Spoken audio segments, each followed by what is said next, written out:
তোতার বিয়ের সময় এই তো করতেই হবে আমাদের, মানে প্রণামী তো দিতেই হবে। তা প্রণামী যখন দেবই এখন কেন দেবো? কি বলছো তুমি বৌমা? দেখেছিস ওর কথা শুনেছিস? আরে বাবা, আমার মান সম্মান বলে কিছু আছে তো? তোমার হয়তো নেই তোমার কার কাছে মান সম্মান, কিন্তু আমার তো আছে। আমি কিন্তু ওনার কাছে হাঁটতে চাই না। আর তাছাড়া তোমার বাচ্চা ওই বোনগুলো এসেছে, তোমার দিদির বাড়িতে এসেছে, তুমি খালি হাতে ফিরিয়ে দেবে নাকি? আরে খালি হাতে না, কাকু তো ওদের কিনে দিল। ওসব কথা আমাকে বলো না। তোমার কাকুর কাছে অনেক টাকা আছে, সে কিনে দিয়েছে। সে তার টাকা দিয়ে সে দাঁতে চিবিয়ে ফেলে দেয় না কি করে, তার ব্যাপার। তার ব্যাপার আমি দেখতে যাব না, কিন্তু আমি ওদেরকে দেবই কিছু। তুমি এই 10,000 টাকাটা রাখো। তাহলে এক কাজ করুন, তাহলে আপনি আমাকে ধার দিন। দেখেছিস, ধার দেবো না মার দেবো তোমাকে। ধরে মারবো। ধার দিন মোটেও না। এই জন্যই আমার খারাপ লাগে। সংসারে আমার কোনো ভূমিকা নেই না, আমার কোনো অধিকারও নেই। ও বাবা, সংসারে তো একমাত্র আপনারই ভূমিকা আর আপনারই অধিকার। আমরা তো সবাই লিমিট। ও মা, একটা কাজ করুন, দিন ওই টাকাটা দিন। আপনি আমাকে 7,000 টাকা দিন, বুঝতে পেরেছেন? আমার কাছে 8,000 টাকা আছে, এ থেকে 7,000 নেব, 15,000। এবার ধরুন আমি যদি অনেক ভালো শাড়ি কিনি 4,000 টাকা, মানে 4,000 টাকার নিচেই কিনবো, কিন্তু 4,000 টাকার যদিও শাড়ি কিনি তাহলে 3 বোনের জন্য 3 4 12,000 টাকা রইলো, বাকি 3,000 টাকা। 3,000 টাকায় কাকুর ধুতি পাঞ্জাবি হেসে খেলে ভালো হয়ে যাবে। হেসে খেলে ভালো হয়ে যাবে? শোনো, আমি 10,000 টাকা তোমাকে দিলাম, তার থেকে তুমি 8,000 খরচা করো না, 3 খরচা করো, 2 খরচা করো, আমার দেখার দরকার নেই। এটা তোমার কাছে তুমি রাখো। আমি শুধু বলছি, তুমি যে 8,000টা বাঁচিয়ে রেখেছো ওটা থাক, ওটা ধরা থাক। ভালোই হলো জানো, আমি আমার বন্ধুদের কমিট করেছি, মানে যাদের সঙ্গে সাঁতার শিখি, যে আমি স্মল পুল থেকে বিগ পুলে যাব, তোদেরকে খাওয়াবো। এবার ওদেরও খাওয়াবো, পাড়ায় খাওয়াবো, মানে পাড়ার বন্ধুদেরও খাওয়াবো। দুপক্ষকে খাওয়াতে গেলে তো আমার 3-4 হাজার টাকা লাগবে। ভালো হয়েছে আমার।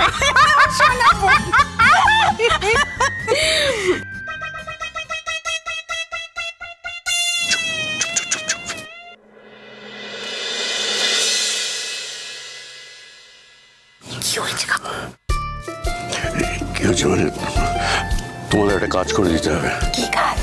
ওই আমার এটিএম কার্ড আছে না, সেখান থেকে 50,000 টাকা তুলে দিতে হবে। আরে তুমি তো আসার সময় 1 লাখ টাকা নিয়ে এলে, সেই টাকাটা তো রাখা আছে। বাজার করলে কার্ডে, সেই টাকা তো হাতই দেওয়া হয়নি। আর তুমি যে বললে ক্যাশটা আমরা এখন খরচা করবো না, কখন কি লাগে না লাগে। হ্যাঁ, আমি বলেছিলাম আমি ভেবেছিলাম যাওয়ার সময় ওই বাচ্চাদের আমি কিছু কিছু টাকা দিয়ে যাবো। তো সেই টাকাগুলো তো আছে, সেখান থেকে আমাকে 50,000 টাকা এনে দাও। 50,000 টাকা? ওই টাকা নিয়ে এখন কি করবে? আমি ওই টাকা নিয়ে কি করব না করব সেই প্রশ্নের উত্তর তোমাকে দিতে যাবো না। 50,000 টাকা নিয়ে কি করবে? ওই টাকাটা আমার দরকার, আমাকে টাকাটা এনে দাও। আচ্ছা আচ্ছা, আমি জানছি, এনে দিচ্ছি। খামে করে আনবে, খামে। আচ্ছা ঠিক বুঝতে পেরেছো? চলে এ দাঁড়াও, এই পাড়ার বন্ধু এখন কি বাকিদেরও তুমি খাওয়াবে শুধুমাত্র বিগ পুলে যাচ্ছ বলে? আমার বন্ধুদের আমি খাওয়াবো, তোমার অসুবিধা আছে? না না, আমার কি অসুবিধা আছে? আমার কোনো অসুবিধা নেই। তাহলে মা, প্রবলেম সলভ হয়ে গেল। ও কাকু, চলো না। তুমি এরকম লুকিয়ে লুকিয়ে ওদের কথা শুনছো কেন? লুকিয়ে লুকিয়ে শুনতে যাবো কেন? আমার যেতে যেতে গিয়ে হঠাৎ করে মনে হলো যেন ওরা আমাদের নিন্দে, না হঠাৎ করে কেন, আমি শুনলাম, আমি দেখলাম যে ওরা আমাদের নিন্দে করছে, সমালোচনা করছে, আর কেউ করছে না, করছে ওই বুড়িটা। এরকম বুড়িটা বলো না। দেখো এত বড় বাড়ি, কে কোথা থেকে শুনে নেবে, কি খারাপ হবে বলো তো ব্যাপারটা। ভাগ্যিস দিদিরা ঘরের ভেতরে আছে, বাচ্চারা বাড়ির বাইরে। কিন্তু তুমি একবার ভাবো, যদি কেউ এসে দেখে যে তুমি এরকম লুকিয়ে লুকিয়ে ওত পেতে ওদের কথা শুনছো, কি বিচ্ছিরি হবে ব্যাপারটা। বিচ্ছিরি কেন হবে? বিচ্ছিরি আমাকে তো জানতে হবে যে ওরা সত্যি সত্যি আমাদের নামে কি বলছে, ভালো করে শুনতে হবে না যে ওরা কি সব বলছে। মানে আমি বুঝতে পারছি না কাকু, দিদি ভাই আমাদের নিন্দা করছে? না না, দিদিভাই ওসব স্বভাবে নেই নিন্দে ফিন্দে করা। দিদিভাই কোনোদিন কারোর নামে কোনো নিন্দে করে না, একমাত্র নিন্দে করছে ওই ওই ওই খান্ডানি, ওই বুড়িটা, আর ওই পরের ছেলেটা, ওই জামাইটা। না মানে আমি বুঝতে পারছি না, নিন্দে করছে মানে আমরা কি করলাম কাকু? নিন্দে করে, ওরা তো স্বভাব, ওরা রোজ ক্রমশ নিন্দে করে যাবে। আমি বলছি নাকি আমাকে যে আমি নাকি গুলবাজ, আমি সবসময় গুল দিয়ে চলি, মিথ্যে কথা বলি, আমি নাকি মেসিকে কোনোদিন ট্রেনিং। আরে মেসি তো মেসির বাপ ঠাকুরদাকে আমি ট্রেনিং দিয়ে এসেছি মেসির।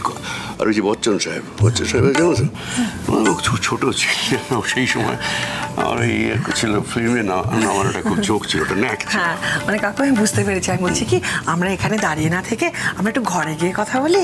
তুমি কি আমাকে অ্যাভয়েড করতে চাইছো? না না, তোমাকে তো জানতে হবে, তোমাকে তো বুঝতে হবে যে আমি কি ছিলাম, কি। যখন শোকসভা হবে সেই শোকসভায় তোমাদের তো আলোচনা করতে হবে যে আমার কাকু কি ছিল, কত বড়। এসব না বললে ওরা জানবে কি করে, বুঝবে কি করে আমার সম্বন্ধে আমি কি।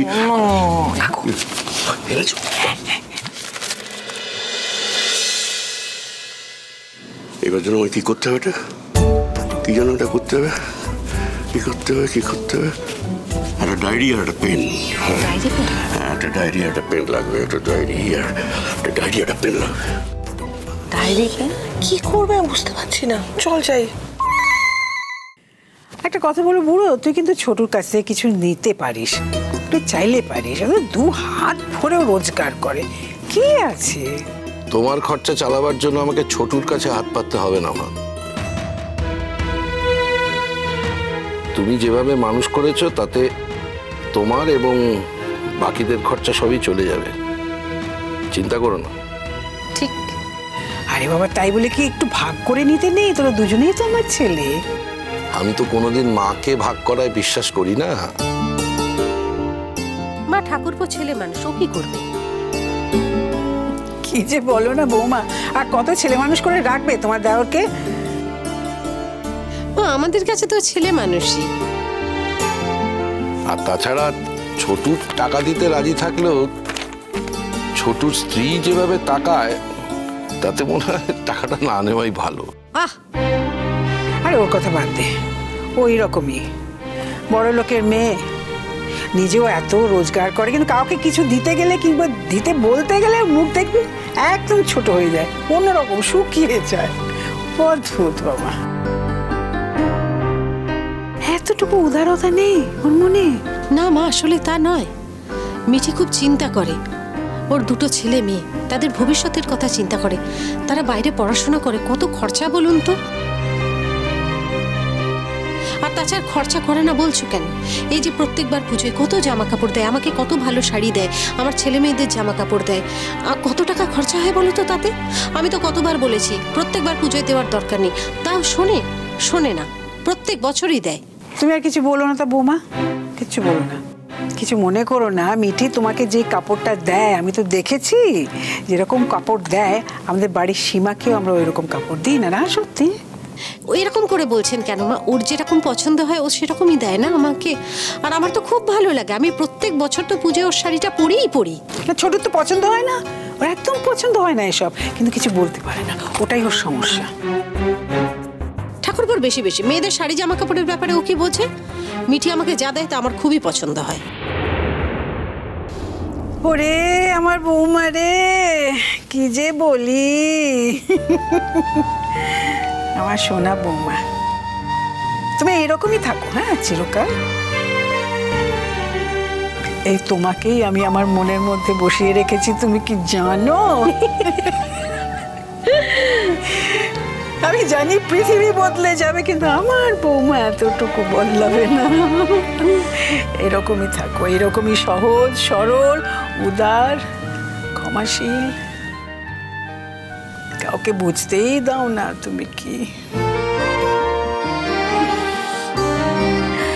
বাবা দেখেছো কি প্রশংসা হচ্ছে আমার, প্রশংসা কুড়িয়ে রাখছি। হ্যাঁ শুনছি। বুঝলে মা, এই জীবনে তোমার বড় বৌমা আর পাল্টাচ্ছে না, এ ব্যাপারে তুমি নিশ্চিন্ত থাকতে পারো। আমার লক্ষ্মী বৌমা, লক্ষ্মীর পুটুলি।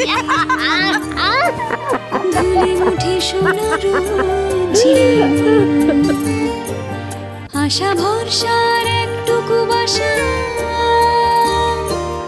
জল থই থই ভালোবাসা, জল থই থই ভালোবাসা।